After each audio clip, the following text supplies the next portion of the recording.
Derrière chaque restaurant, une histoire. Celle du Damaskino commence en Syrie, en pleine guerre civile, quand Hussam Kodari décide de fuir son pays.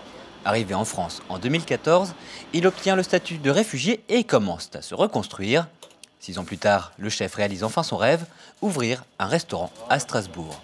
On a pleuré un peu, on a rire un peu, mais finalement, je suis là, où exactement je veux, où je rêve, avec la bonne taille que je cherche, un petit, mais en plein air, en plein d'activités, vous voyez là, c'est formidable.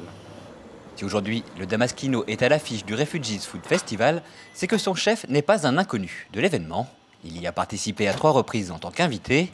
C'est d'ailleurs lors de cette dernière participation que la situation du cuisinier se débloque. Il y a une dame qui m'a contacté, qui m'a dit voilà, je suis à la recherche d'un chef ici à Strasbourg. Donc j'étais là-bas et j'ai fait un contrat en CDI et je travaillais avec elle 1 an et demi à peu près. Mais dans ma tête, l'idée c'était toujours d'ouvrir mon propre boulot. Avec le soutien de mes amis, j'ai pas mal. J'ai un très bon équipe qui commencent de recherche partout.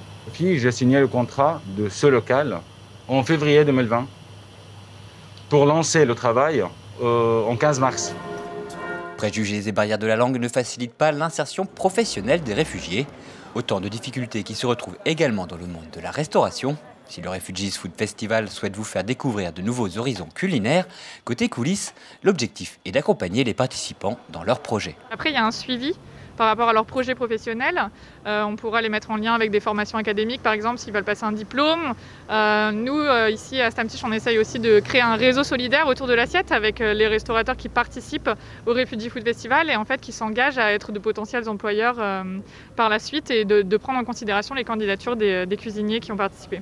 La période n'est pas évidente pour Hussam Kodari, qui, à l'instar de ses confrères, rencontre des difficultés dues à la crise sanitaire. Mais dès que cela ira mieux, il l'assure, il ouvrira sa cuisine pour accueillir lui aussi des chefs réfugiés dans le cadre du festival.